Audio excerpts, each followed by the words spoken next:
Hello friends, स्वागत है आपका अपने चैनल स्कूल ऑफ इन्वेस्टिंग में, जहां पर आप सीखते हैं कि स्टॉक मार्केट में अपना हार्ड अर्न मनी लगाने से पहले कैसे किसी भी सेक्टर को या कंपनी को डीपली स्टडी किया जाता है, उसके रिस्क रिवॉर्ड को कैलकुलेट करके एनालाइज करके समझा जाता है और फिर डिसाइड करते हैं कि ये कंपनी या ये कोई पर्टिकुलर सेक्टर इन्वेस्ट करने लायक है या नहीं है।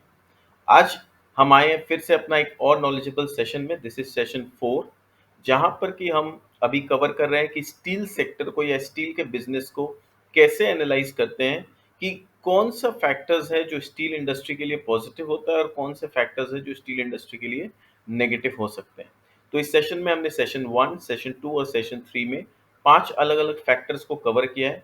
अगर आपने हमारा पुराना वीडियो नहीं देखा है, यानी सेशन 1, 2 और 3 नहीं देखा है, तो मैं रिक्वेस्ट करूँगा कि मैंने एक पूरा प्लेलिस्ट बनाया है स्टील सेक्टर के ऊपर। उस प्लेलिस्ट में जाके आप पहले सेशन 1, 2 और 3 देखें and then we can continue with session 4। तो क्या होगा कि आपको क्लियरली समझ में आएगा स्टेप बाय स्टेप कि क्या-क्या डिफरेंट फैक्टर्स होते हैं जो कि स्टील इंडस्ट्री बिज़नेस को इम्पैक्ट करते हैं। चलिए हम अपने सेशन 4 को आगे बढ़ाते हैं और एक बार पहले थोड़ा-सा रिवाइज़ कर लेंगे कि क्या-क्या हमने पॉइंट्स कवर किए एंड देन हम सेशन 4 को स्टार्ट करते हैं। तो देखिए हमने क्या-क्या कवर किया था स्टील सेक्टर में। पहले हमने सबसे पहला पॉइंट जो हमने कवर किया था वो था कि ये बिज़नेस काफ़ी सिक्लिकल नेचर का होता है। इसमें बहुत अप्स एंड डाउन्स आते रहते हैं बिज़नेस में। Point number 2 was there is an intense global competition. Point number 3, capital intensive nature का होता है ये बिज़नेस। पॉइंट नंबर 4, हमने देखा कि efficiency in operation is a must to survive, क्योंकि कॉम्पिटिशन चारों तरफ से बहुत ज़्यादा है। आपका बार्गेनिंग पावर आपके सप्लायर के सामने भी कमज़ोर है, आपके कस्टमर के सामने भी कमज़ोर है। तो आपको अपने एफिशिएंसी को इम्प्रूव करना पड़ेगा अगर आपको प्रॉफिट कमाना है। एंड देन पॉइंट नंबर 5 में हमने देखा कि किस तरह से जो स्टील बिजनेसमैन होते हैं वो अपने बिजनेस को डाइवर्सिफाई कर सकते हैं और डाइवर्सिफिकेशन का बेनिफिट लेते हुए अपने बिजनेस में सिक्लिकलिटी और रिस्क एलिमेंट को कम कर सकते हैं। तो आज हम कंटिन्यू करेंगे फ्रॉम पॉइंट नंबर 6 कि सिक्स्थ फैक्टर क्या है और कैसे ये बिजनेस को इम्पैक्ट करता है। तो sixth factor is size of operations, that is इसमें क्या होता है इस बिजनेस में कि जनरली जो बड़ी कंपनी होती है वो और बड़ी होती चली जाती है। देखते हैं इसको आगे बढ़ते हैं और डिटेल में एक एक चीजों को समझते हैं। In the steel industry companies frequently face challenging time during the downturns. तो पहले भी हमने कवर किया है कि डाउनटर्न्स के समय ये ऐसा सिक्लिकल बिजनेस होता है कि डाउनटर्न्स के समय इनको ज्यादा तकलीफ होता है। When profitability and cash flows decline, तो उस समय क्या होता है इनके प्रॉफिट्स बहुत कम हो जाते हैं, इनके कैश फ्लोज रिड्यूस होने लगते हैं and survival becomes a challenge. तो वहां पर ऐसा समय आता है कि आपके खर्चे ज्यादा हो गए, आप प्रॉफिट नहीं कमा पा रहे हो और वहां पर आपका कैश फ्लो अगर वीक है तो आपको सरवाइव करने में डिफिकल्टी होती है। In such times, large players with financial strength are in advantageous position because they can face downturns better. तो ऐसे समय में जो लार्ज प्लेयर्स होते हैं जिन्होंने इंडस्ट्री में बहुत साल गुजारे हैं और उनके पास अच्छा खासा कैश रिजर्व्स है कि वो एक दो साल नुकसान में भी बिजनेस को कंटिन्यू कर सकते हैं, उनके पास इतना कैश फ्लोज है कि वो पहले का बचाया हुआ कैश फ्लोज है और सेविंग्स है कि वो एक दो साल अगर बिजनेस में नुकसान भी हो रहा है तो they can meet their expenses properly. तो जो बिजनेस बड़े हैं और ऐसे डाउनटर्न्स को प्रॉपर्ली फेस कर सकते हैं वो बेटर सरवाइव कर पाते हैं, वो लोग एडवांटेजियस पोजीशन पे होते हैं।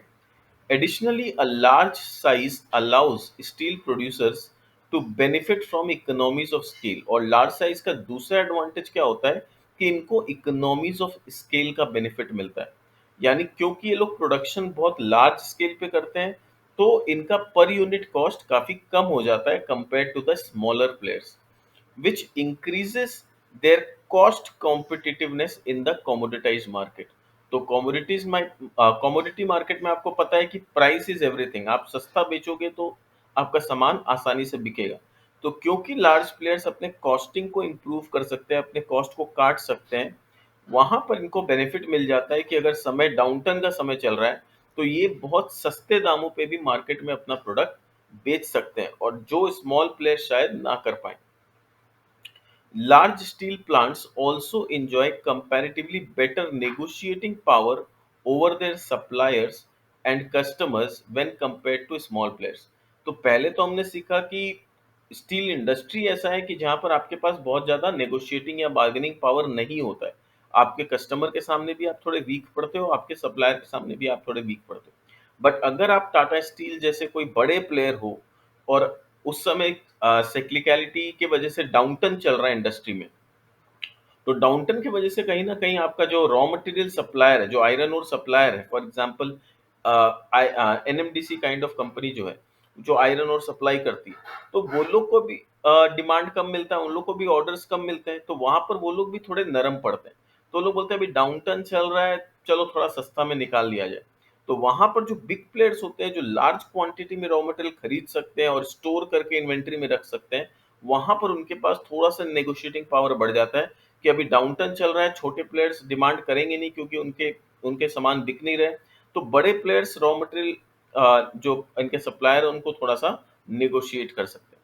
सिमिलरली कस्टमर्स के सामने भी क्योंकि छोटे प्लेयर्स ऑलमोस्ट मार्केट से आउट हो चुके हैं, सप्लाई मार्केट में रिड्यूस हो चुका है और जो कस्टमर्स है जिसको थोड़ा अर्जेंटली में कुछ सामान चाहिए, वहाँ पर इनके पास थोड़ा-सा बार्गेनिंग पावर बेटर होता है। मैं नहीं बोलूँगा कि बहुत ज़्यादा बार्गेनिंग पावर होता है, नहीं, ऐसा नहीं होता है, बट कंपैरेटिवली यानी हम यहाँ कंपेयर कर रहे हैं कि स्मॉल प्लेयर्स के पास ज़्यादा बार्गेनिंग पावर है या बिग प्लेयर्स के पास। तो उस कंपैरिज़न में बिग प्लेयर्स के पास थोड़ा-सा बार्गेनिंग पावर ज़्यादा होता है। अदरवाइज़ अगर इंडस्ट्री लेवल पे बात करें, तो बार्गेनिंग पावर किसी के पास भी इतना ज़्यादा नहीं होता है कि वो सुपर नॉर्मल प्रॉफिट कमा सके इंडस्ट्री में।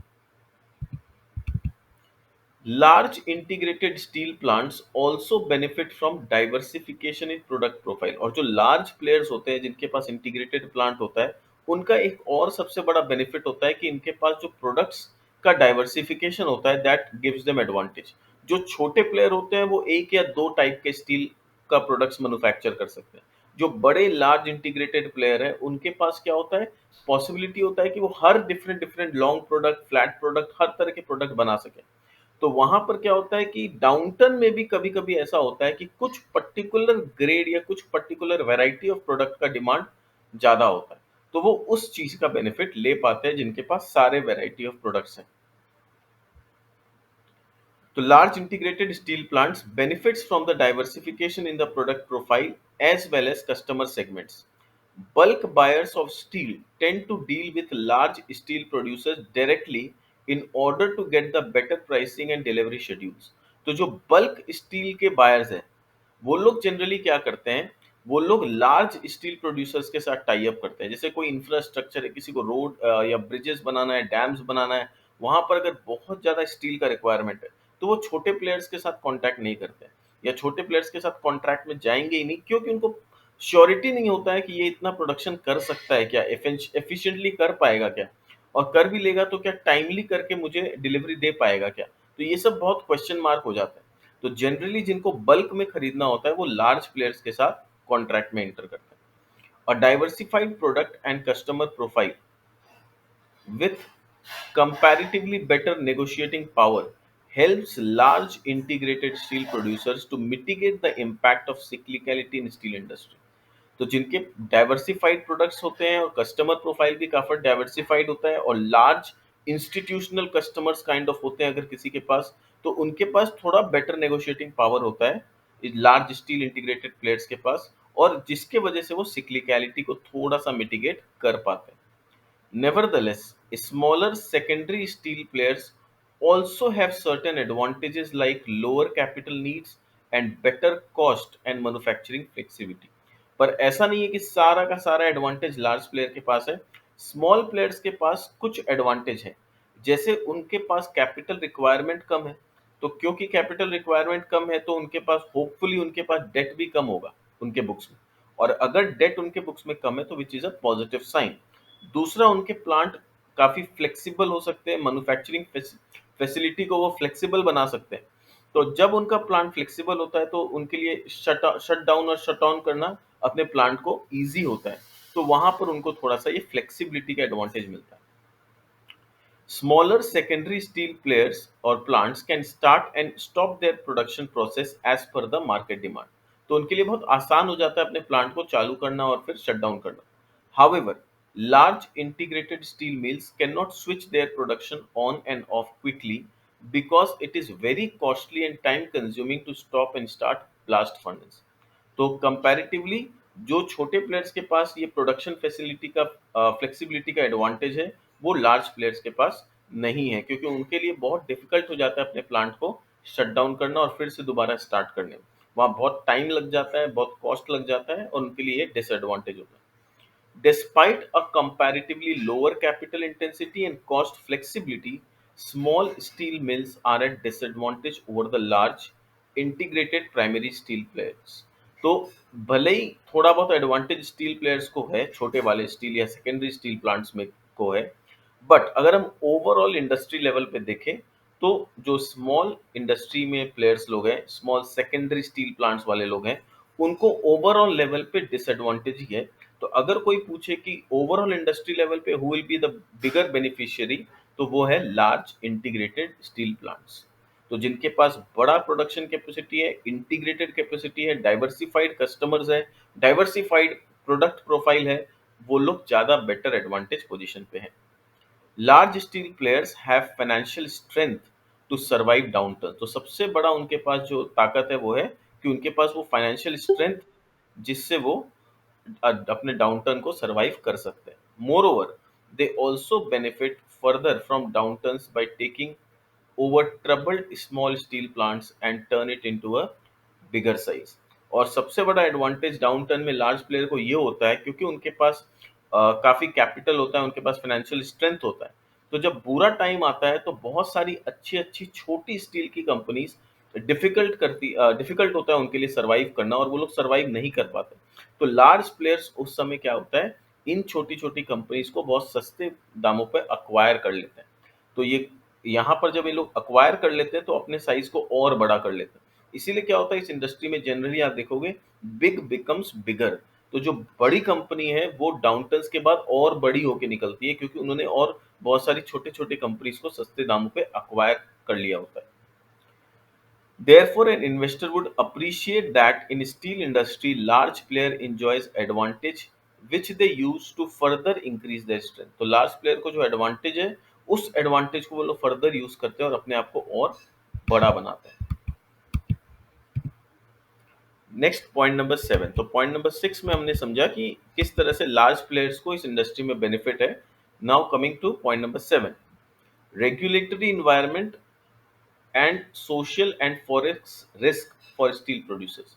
कि रेगुलेटरी इन्वायरमेंट कैसे रोल प्ले करता है इंडस्ट्री में, और फॉरेस्ट फॉरेक्स का रिस्क कैसे होता है अगर हम एक्सपोर्ट कर रहे हैं या इंपोर्ट कर रहे हैं अपने रॉ मटेरियल को, तो क्या फॉरेक्स में रिस्क होता है।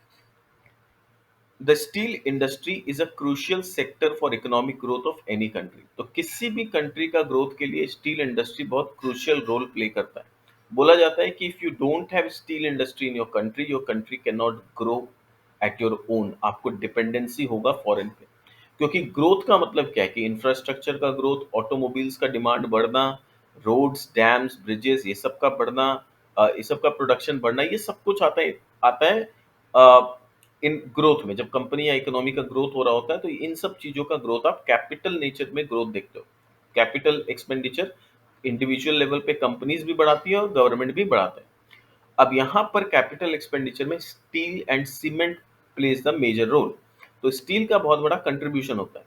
तो many industries like infrastructure, housing, construction, railway, ship building, automobiles and even banking are dependent on steel industry.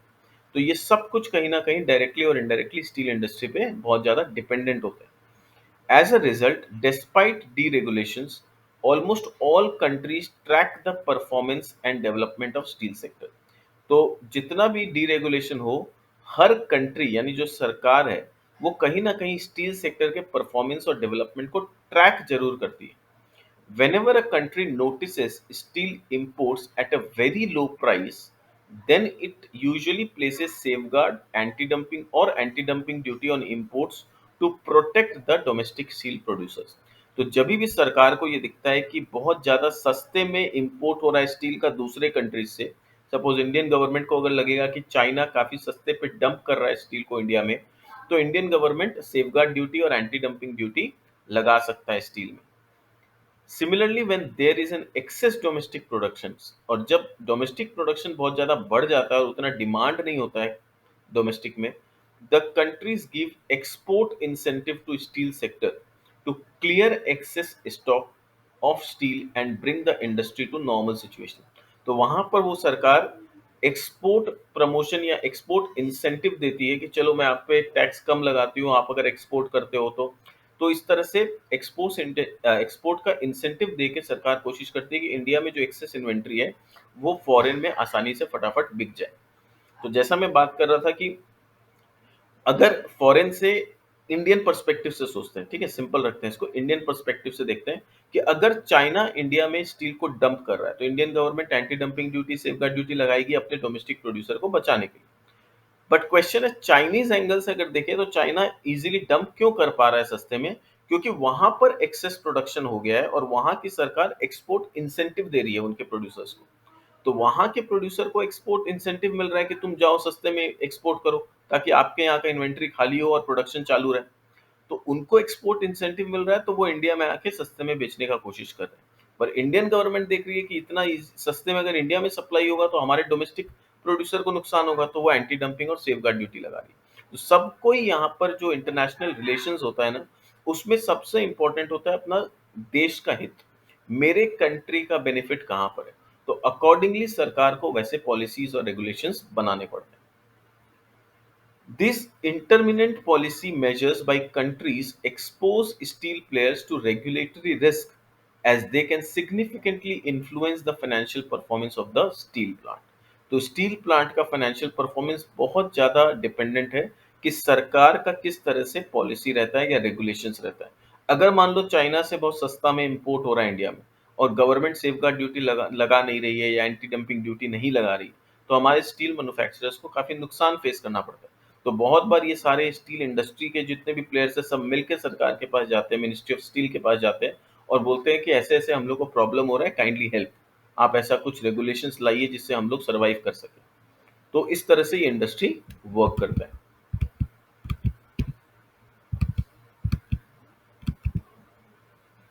On the other than duties and tariffs, there are other aspects where the regulations have a significant influence on the business of steel plant. तो duties और tariff तो एक जगह है ही, उसके अलावा भी बहुत सारे एस्पेक्ट है जहां पर इनका इन्फ्लुएंस रहता है। One such area is mining regulation. तो mining regulation plays a very important role, क्योंकि आपका पूरा बिजनेस डिपेंड करता है कि आपको रॉ मटेरियल टाइमली मिल रहा है कि नहीं और सफिशिएंट क्वांटिटी में मिल रहा है कि नहीं। Now what are the major raw materials for steel plant? पहला है आयरन ओर और दूसरा है कोल। अगर आप ब्लास्ट फर्नेस रूट से स्टील का प्रोडक्शन कर रहे हैं, जो कि मेजर बड़े प्लेयर्स लोग करते हैं, तो उनके लिए पावर का रिक्वायरमेंट बहुत ज़्यादा है, उसके लिए कोयला चाहिए। और मेजर रॉ मटेरियल इनके लिए क्या है? आयरन ओर है। तो वहाँ पर माइनिंग रेगुलेशन, अगर आयरन ओर का माइनिंग पे सरकार किसी तरह का रोक लगा देती है, तो अगर माइनिंग ही नहीं होगा तो रॉ मटेरियल का सप्लाई नहीं हो पाएगा और इनके बिजनेस को तकलीफ होगा। तो माइनिंग के रेगुलेशंस क्या है, वो बहुत इंपॉर्टेंट रोल प्ले करता है। In the past, steps by courts and governments to cancel existing coal mines lease subsequently followed by auctions impacted the sector significantly. तो माइनिंग राइट्स को क्या होता है? सपोज कि कोई एक कंपनी है जिसको कोल माइनिंग का राइट दिया हुआ है, कि सरकार ने बोला है कि ठीक है आप यहाँ से कोल का माइनिंग करके अपने कंपनी में इस्तेमाल कर सकते हो। बट तो सब तब तक इनका बिजनेस सही चल रहा है, अचानक से कोर्ट का फैसला आ गया या गवर्नमेंट का फैसला आ गया कि नहीं, ये माइनिंग राइट्स आपसे छीना जा रहा है, आपका ये माइनिंग जो राइट है ये कैंसिल हो गया। तो जैसे ही आपका माइनिंग राइट कैंसिल हो जाता है एज अ बिजनेसमैन, आपको बहुत बड़ा झटका लगता है। आप अचानक से अब इतने सारे कोल कहाँ से खरीदोगे? मार्केट से खरीदने जाओगे तो बहुत ऊंचे दाम पे खरीदना पड़ेगा। फॉरेन से इंपोर्ट करने जाओगे तो इंपोर्ट का लॉजिस्टिक्स कॉस्ट और ये सब कॉस्ट बहुत ज़्यादा होगा और फॉरेन से इंपोर्ट का टर्म्स एंड कंडीशंस सेट करने में, कॉन्ट्रैक्ट बैठाने में it will take some time. तो बिटवीन दोज अरेंजमेंट आपको काफ़ी लॉस होगा। तो ये बहुत इंपॉर्टेंट रोल प्ले करता है कि माइनिंग को लेके सरकार किस तरह से देख रही है। A major change in allocation of mining rights or usage extraction of ore from the mine has the potential of impacting the steel sector due to their large requirement of iron and coal. तो iron ore और कोल का requirement क्योंकि इतना ज़्यादा होता है, इनकी अगर माइनिंग पे किसी भी तरह का सरकार का कोई रेस्ट्रिक्शन आता है तो उससे काफ़ी बड़ा इम्पैक्ट हो सकता है। Additionally, the steel industry depends on acquisition of land for establishing its plants and mining operation. और दूसरा चीज़ है कि उनको लैंड का बहुत ज़्यादा रिक्वायरमेंट होता है, ताकि अपने बड़े-बड़े प्लांट को लगाने के लिए उनको लैंड का एरिया चाहिए, जो कि सरकार से ही उनको परमिशन लेके लगाना पड़ता है। फिर उनको पॉल्यूशन बोर्ड से क्लियरेंस लेना पड़ता है। तो ये सब कुछ में कितना फेवरेबल है या गवर्नमेंट कितने फास्ट एक्शन मोड में है, ये सब डेफिनेटली इम्पैक्ट करता है इनके बिजनेस को। Any favorable change in land acquisition rules has the potential to hurt, any unfavorable change, तो किसी भी तरह का अगर अनफेवरेबल चेंज होता है लैंड एक्विजिशन के रूल्स में, तो पोटेंशियल क्या होता है कि इनके जो स्टील बिजनेस है उनको इम्पैक्ट होता है। The mining process involves a lot of impact on the local environment, तो माइनिंग प्रोसेस में एनवायरनमेंट पे इम्पैक्ट बहुत ज्यादा होता है, तो पोल्यूशन बोर्ड से आपको कंट्रोल, पोल्यूशन कंट्रोल बोर्ड से आपको लाइसेंस मिलता है कि नहीं, उनसे अप्रूवल मिलता है कि नहीं, ये बहुत इंपॉर्टेंट हो जाता है। तो लोकल इन्वायरमेंट को बहुत इम्पैक्ट करता है, as well as on the local population including the tribes. तो ये सब जो माइंस होते हैं ये जनरली जंगल के आसपास होते हैं, तो वहां पर जो ट्राइब्स लोग रहते हैं वो बहुत बार इस चीजों को सपोर्ट नहीं करते हैं, क्योंकि उनको पता है कि यहाँ पर माइनिंग होगा तो पोल्यूशन क्रिएट होगा और वहाँ के लोगों में बीमारियां फैलेंगी। तो ट्राइब्स, वहाँ जो रहने वाले ट्राइब्स हैं, उनसे इनको थोड़ा सा रेजिस्टेंस फेस करना पड़ता है। As a result, operation of steel plants involves significant social risk as well. तो सोसाइटी को, यानी वहां पर रहने वाले लोगों को जो पॉल्यूशन की वजह से हेल्थ इम्पैक्ट होता है, ये भी एक सोशल रिस्क है जो माइनिंग की वजह से होता है। The steel making process is energy incentive intensive. As a result, it leads to a significant release of greenhouse gases like carbon dioxide, which impact the environment. अब स्टील मेकिंग प्रोसेस में बहुत सारा carbon dioxide release होता है जो कि environmentally friendly gas नहीं है, which impacts the environment. Blast furnace release a lot of carbon dioxide as it removes oxygen from iron ore by using carbon, leading to formation of carbon dioxide. अब बोल रहे हैं कि blast furnace का जो root है, blast furnace के जो टेक्नोलॉजी से हम स्टील का प्रोडक्शन करते हैं, उससे बहुत ज्यादा कार्बन डाइऑक्साइड रिलीज होता है। कैसे होता है? क्योंकि वो ऑक्सीजन को रिमूव कर देता है आयरन ओर से। ठीक है, आयरन ओर में ऑक्सीजन का मात्रा होता है, ये थोड़ा सा केमिस्ट्री हो गया, तो अगर आपको नहीं समझ में आ रहा है तो it is not that important from the investors point of view, but हाँ, नॉलेज पॉइंट ऑफ व्यू से आपको समझना चाहिए कि आयरन ओर जब यूज होता है प्रोडक्शन प्रोसेस में, तो जो हीटिंग होता है, कंबस्शन होता है, उसमें से क्या हो जाता है, ऑक्सीजन को खींच लिया जाता है। क्योंकि हम लोग को पता है कि किसी भी तरह का कंबस्शन जो होता है इट रिक्वायर्स ऑक्सीजन, अगर थोड़ा सा केमिस्ट्री हम सब ने पढ़ा है तो इट रिक्वायर्स ऑक्सीजन, तो ऑक्सीजन को आयरन ओर से खींच लिया जाता है। तो वहां पर ऑक्सीजन रिमूव हो गया आयरन ओर से by using carbon, leading to formation of carbon dioxide. और आयरन ओर से ऑक्सीजन को छीन लिया गया और टेक्नोलॉजी में कार्बन का इस्तेमाल हो रहा है, तो carbon plus oxygen makes carbon dioxide. Other forms of steel production like electric arc furnace use a lot of electricity. और जो इलेक्ट्रिक आर्क फर्नेस का अगर रूट है, देयर आर टू रूट्स, है ना, एक ब्लास्ट फर्नेस का रूट है और दूसरा इलेक्ट्रिक आर्क फर्नेस का रूट है। तो ब्लास्ट फर्नेस में आपको कोयला बहुत ज्यादा चाहिए और इलेक्ट्रिक आर्क फर्नेस में आपको इलेक्ट्रिसिटी बहुत ज्यादा चाहिए, विच अगेन इलेक्ट्रिसिटी प्रोड्यूस करने के लिए इनडायरेक्टली आपको कोयला चाहिए। तो कोल के बिना नहीं हो रहा है काम। या तो आप ब्लास्ट फर्नेस रूट से जाओ तो भी डायरेक्टली कोयला का जरूरत है, अगर आप इलेक्ट्रिक आर्क फर्नेस से जाओ तो इलेक्ट्रिसिटी प्रोडक्शन के लिए कोयला का यूज है। तो which indirectly leads to carbon dioxide release at the power plant if it uses coal to produce electricity. तो डायरेक्टली और इनडायरेक्टली ये इन्वायरमेंट को थोड़ा सा इम्पैक्ट तो करता ही है। Nowadays, almost all countries are attempting to reduce carbon emission. तो आज के डेट में सब कोई थोड़े से environmentally cautious हो गए हैं, तो और कार्बन emission को reduce करने का कोशिश करते हैं, which requires polluting industries to take measure to reduce the emission. These steps by companies involves a lot of investment which puts an additional financial burden on the players and many times has led to closure of the plants which are not able to meet the strict guidelines. अब environment को बचाने के लिए सरकार बहुत सारे strict guidelines को लेके आ रही है और बहुत सारी छोटी छोटी कंपनी जो है, ये जो स्ट्रिक्ट गाइडलाइंस को फॉलो करने के लिए आपको जो टेक्नोलॉजी या प्लांट का अपग्रेडेशन का रिक्वायरमेंट है, उसमें बहुत सारा कैपिटल का रिक्वायरमेंट हो जाता है। तो बहुत सारी छोटी-छोटी कंपनी है जिनके पास थोड़ा-सा फाइनेंशियल स्ट्रेन है, उतना financially they are not so strong, तो वो लोग ये गाइडलाइंस को मीट नहीं कर पाती और इनडायरेक्टली अपने प्लांट्स को बंद कर देती है। Apart from regulatory, social, and environmental risk, steel plants also face foreign exchange fluctuation risk. तो आपको foreign exchange का fluctuation risk भी होता है। वो कैसे? Forex risk is obvious for primary steel plants which import coking coal for steel production. तो जो primary steel plant है, जो एकदम raw material से अपने steel को बनाते हैं, तो उनको तो डेफिनिटली कोकिंग कोल इंपोर्ट ही करना पड़ता है अपने प्रोडक्शन के लिए। नाउ क्वेश्चन इज, क्या इंडिया में कोकिंग कोल अवेलेबल नहीं है? बहुत कम मात्रा में है, जितना रिक्वायरमेंट है उतना इंडिया में कोकिंग कोल नहीं मिलता है। तो वहाँ पर एक कोकिंग कोल इंपोर्ट करना बहुत ज़रूरी हो जाता है स्टील प्रोडक्शन प्रोसेस के लिए। तो अभी अपने को क्या समझ में आ रहा है इनडायरेक्टली कि कोकिंग कोल और आयरन ओर ये 2 मेजर रॉ मटेरियल है जो हमें चाहिए एज़ अ स्टील मैन्युफैक्चरर। तो अगर हम किसी भी स्टील मैन्युफैक्चरर के इंडिविजुअल कंपनी को जब स्टडी करेंगे, तो ये देखेंगे कि इनके पास खुद का आयरन ओर माइन है या नहीं। अगर है तो बहुत अच्छी बात। दूसरा, कोकिंग कोल का अरेंजमेंट क्या है? क्या इनका कोई लॉन्ग टर्म अरेंजमेंट है किसी सप्लायर के साथ, जहाँ से ये ईज़िली इम्पोर्ट कर पा रहे हैं, या फिर इनको मार्केट से कोकिंग कोल खरीदना पड़ रहा है? अगर लॉन्ग टर्म एग्रीमेंट है तो दैट इज़ बेनिफिट, अगर मार्केट से खरीदना पड़ रहा है तो वहाँ पर थोड़ा-सा प्रॉब्लम है। दूसरा, हमें ट्रैक करना होगा कि आयरन ओर के प्राइसेज़ ऊपर जा रहे हैं कि नीचे जा रहे हैं, कोकिंग कोल के मार्केट प्राइसेज़ ऊपर जा रहे हैं कि नीचे जा रहे हैं, ये ट्रैक करना पड़ेगा। तो आपको समझ में आ रहा है, जब इंडस्ट्री को आप स्टडी करते हो तो वो कितना आपको बेनिफिट प्रोवाइड करता है। इसी तरह से अगर आपको ये लर्निंग वीडियोज़ अच्छे लग रहे हैं, अगर आपको लगता है कि डेफ़िनिटली इसको पढ़ के इस वीडियोज़ के माध्यम से आपको एक नॉलेज मिल रहा है, जिससे आपका कॉन्फिडेंस आ रहा है कि ओके, स्टॉक मार्केट में कंपनी को रिसर्च करना इतना डिफ़िकल्ट भी नहीं है, और आपको बहुत इनसाइट्स मिल रहा है कि कैसे कंपनी को स्टडी करते हैं।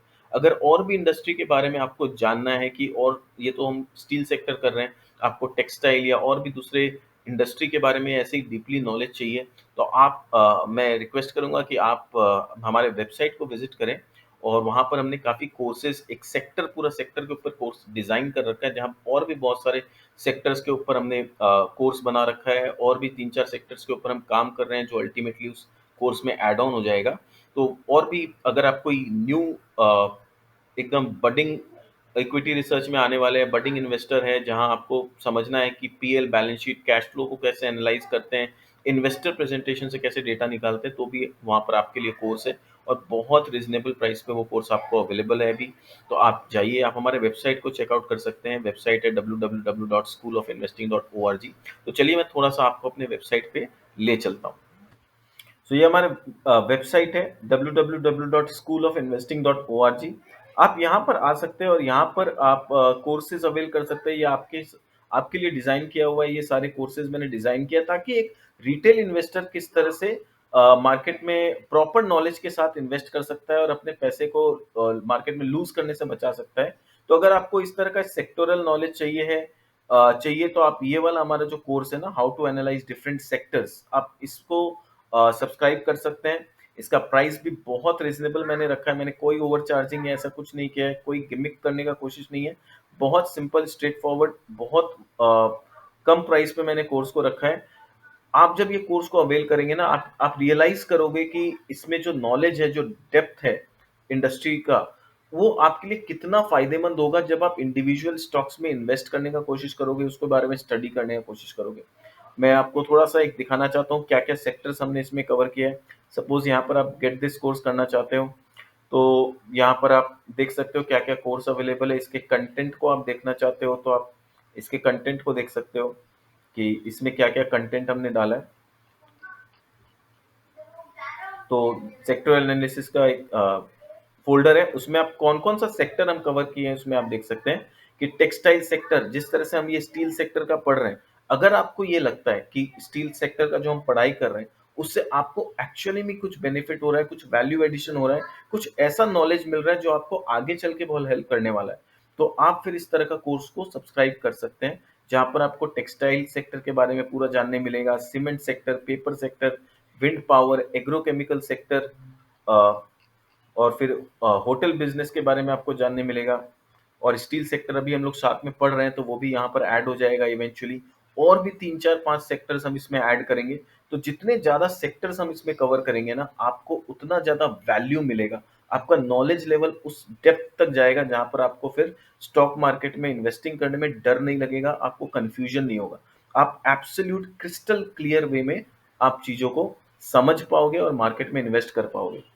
बहुत सारे आपको फ्री वीडियोस, जैसे कि मैं कर रहा हूँ, यूट्यूब में भी मिलेंगे, बट आपको एक स्ट्रक्चर्ड वे में प्रॉपर आपको एक-एक इंडस्ट्री के बारे में जानना है, तो ये कोर्स आपके लिए। और अगर आप ट्रेडिंग करना चाह रहे हैं, इंट्राडे ऐसा कुछ रिकमेंडेशन मेरे से एक्सपेक्ट कर रहे हैं, तो ये चैनल उस पर्पस के लिए है ही नहीं। This channel is only for educational purpose, and जो सीरियसली इन्वेस्ट करना चाहते हैं मार्केट में, एक लॉन्ग टर्म अच्छा पोर्टफोलियो बिल्ड करना चाहते हैं, दिस चैनल इज फॉर दोस्त। अगर आप ट्रेडिंग की उम्मीद से आए हैं या इस उम्मीद से आप आ रहे हो कि इस कोर्स में मुझे कुछ रिकमेंडेशन मिल जाएगा, then you are in a wrong place. This is only for educational purpose. और इस वीडियो में भी मैं डिस्क्लेमर देना चाहूंगा, अगर हम किसी कंपनी का एग्जाम्पल भी ले रहे हैं, that is only for educational purpose. There is no intention कि आपको मैं किसी तरह का कोई रिकमेंडेशन दूं। It is totally education. अगर आप एक बार सीख गए ना, तो आपको किसी के रिकमेंडेशन की जरूरत ही नहीं पड़ेगी।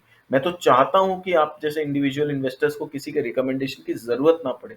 आप उस लेवल पे अपने नॉलेज को ले जाएं कि आप दूसरों को रिकमेंड करने लायक बने, आपको किसी से कुछ मांगने की जरूरत ना पड़े। That is what my aim is, that is what my mission is through school of investing.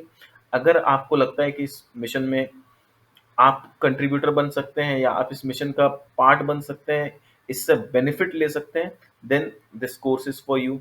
और भी कोर्सेज हैं हमारे पास, जैसे सेक्टर का मैंने बताया। सेक्टर के अलावा जैसे अगर कोई बेसिक है जो एकदम फर्स्ट लेवल पे इंडिविजुअल स्टार्ट करना चाहते हैं, वो ये वाला कोर्स कर सकते हैं, जहाँ पर PL, balance sheet, cash flow को कैसे स्टडी करते हैं, कंपनी के इन्वेस्टर प्रेजेंटेशन को कैसे स्टडी करते हैं, वहां से डेटा निकाल के कैसे पीएल बैलेंस शीट से एनालाइज किया जाता है, वो अगर आपको समझना है तो आप ये कोर्स ले सकते हैं। And this is our complete course, जो थोड़ा एडवांस्ड लेवल पे रिसर्च को ले जाना चाहते हैं और एक प्रोफेशनल ग्रेड ऑफ रिसर्च करना चाहते हैं, this course is for them.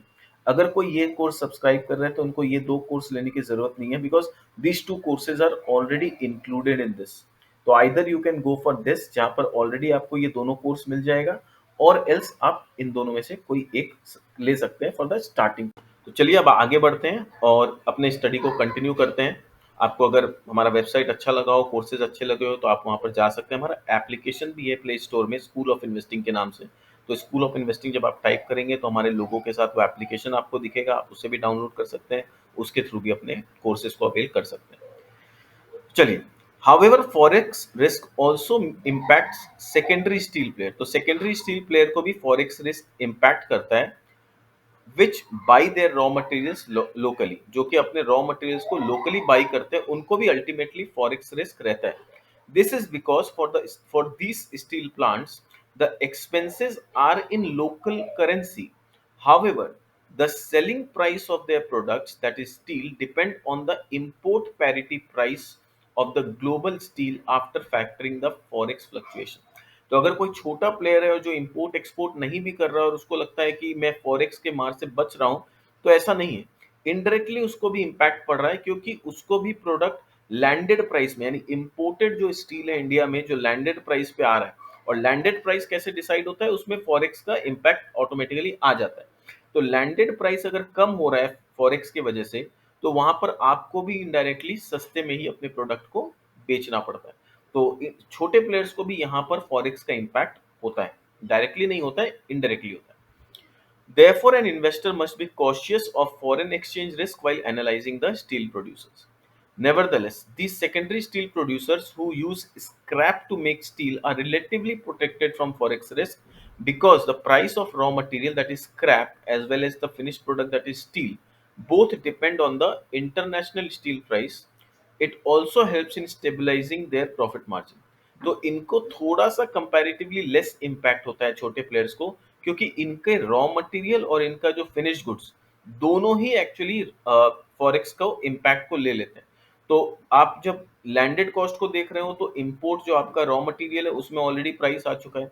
और जब आप स्टील को, प्रोडक्ट को, फिनिश गुड्स को बेच रहे हो मार्केट में, चाहे डोमेस्टिक में या एक्सपोर्ट में, तो उसमें भी फॉरेक्स का ऑलरेडी इम्पैक्ट प्राइस इन होता है, क्योंकि इंटरनेशनल प्राइस जो होते हैं स्टील के, उसमें फॉरेक्स प्राइस इन हो जाता है। तो इनको थोड़ा इम्पैक्ट कम होता है, क्योंकि दोनों तरफ से वो एडजस्टमेंट हो जाता है, रॉ मटेरियल खरीदते समय भी, फिनिश गुड्स बेचते समय भी। However, efficiently running a scrap-based steel plant is challenging, because regular availability of scrap in the required amount is a challenge, and in addition, the prices of scrap is also very volatile. पर scrap से अगर steel plant आप चला रहे हो, आप सोच रहे हो कि मुझे रॉ मटेरियल का ज़रूरत नहीं है, मैं स्क्रैप से ही स्टील प्लांट चला लूँगा, तो वहाँ पर आपको थोड़ा-सा प्रॉब्लम कहाँ पर आएगा कि जो स्क्रैप का अवेलेबिलिटी है, जितना क्वांटिटी आपको चाहिए, हर समय अवेलेबल हो ये ज़रूरी नहीं है, और दूसरा इसके प्राइस बहुत ज़्यादा वोलेटाइल रहते हैं। Concerns regarding the availability and cost of steel scrap are universal. Companies both in India as well as in the other countries like Japan face challenge in sourcing the required quantity of steel scrap. तो ऐसा नहीं है कि ये problem सिर्फ India में है, it is a universal problem जहाँ पर कि स्क्रैप आपको उतने मात्रा में जनरली नहीं मिलते हैं जितना मात्रा में आपको प्रोडक्शन करने के लिए रिक्वायरमेंट होता है। तो छोटे प्लेयर्स जो स्क्रैप से अपना बिजनेस करने का कोशिश कर रहे हैं उनको ये दिक्कतें आती है और थोड़ा सा उनके बिजनेस में ये वोलेटिलिटी ज़्यादा होता है। सो उम्मीद करता हूँ आपको ये सेशन अच्छा लग रहा है, मज़ा आ रहा है, कुछ नया सीखने मिल रहा है। तो अब एक बार पूरा चीज़ को रिवाइज कर लेते हैं फटाफट कि हमने क्या-क्या चीज़ को ध्यान रखना है जब भी हम किसी स्टील बिज़नेस को स्टडी करें। पहला है सिक्लिकल नेचर है बिज़नेस में, ग्लोबल कंपटीशन काफ़ी इंटेंस है, लो नेगोशिएटिंग पावर है from customer as well as supplier, capital intensive nature होता है ताकि जो कि एक एंट्री बैरियर का भी काम करता है। जिसके वजह से खाली जो बड़े large players with high capital power और हाई फाइनेंशियल स्ट्रेंथ है वही इस बिजनेस में एंटर कर सकते हैं, छोटे प्लेयर्स जनरली अवॉइड करते हैं। Focusing on low cost producer, आपको लो कॉस्ट प्रोड्यूसर बनना होगा अगर आपको प्रॉफिट मेंटेन करना है अपना। तो essential to take benefits from geographical, आपको डाइवर्सिफिकेशन करना होगा geographically, customer and product wise. Big gets bigger, आप जितने बड़े बनते जाओगे साल दर साल आप उतना ज़्यादा बेनिफिट ले सकते हो इस इंडस्ट्री में, और छोटे छोटे प्लेयर्स को आप अक्वायर भी कर सकते हो during down turns. And finally regulatory environment और सोशल रिस्क आपको मैनेज करना आना चाहिए, और कौन सी कंपनी इसको बेटर मैनेज कर रही है एज एन एनालिस्ट आपको ये समझ में आना चाहिए जब आप स्टील सेक्टर के बहुत सारी कंपनीज को स्टडी करते हो। तो उम्मीद करता हूँ ये सेशन ओवरऑल, ये चारों सेशन आपको बहुत पसंद आया होगा और हमने पूरा कवर किया कि इंडस्ट्री कैसे काम करती है। अगर आपको इस तरह की वीडियोस पसंद है तो आप हमारे चैनल को सब्सक्राइब कर सकते हैं, बेल बटन दबा दीजिए ताकि फर्दर कोई भी नोटिफिकेशन आए तो आपको इमीडिएटली मिल जाए। और ये वीडियोस अगर आपके फ्रेंड्स हैं, ग्रुप है जो स्टॉक मार्केट में इंटरेस्टेड है या जो सिर्फ नॉलेज लेने में इंटरेस्टेड है कि कौन सी इंडस्ट्री कैसे काम कर रही है, किस कंपनी में क्या चल रहा है, स्टॉक मार्केट में इन्वेस्ट करते हैं, आप उस ग्रुप में वीडियोस को शेयर कर सकते हैं ताकि वो भी इस तरह के नॉलेजेबल कंटेंट को ले सकें और स्टॉक मार्केट में एक रैशनल और एक इंटेलिजेंट रिसर्च के बाद मार्केट में अपना पैसा लगाएं ताकि उनको पता हो कि कहाँ पर रिस्क है, कहाँ पर रिवॉर्ड मिल सकता है। Thank you so much for watching this video. मिलते हैं हमारे किसी न्यू वीडियो में, किसी नए सेशन में, किसी नए टॉपिक के साथ। Thank you so much, bye bye.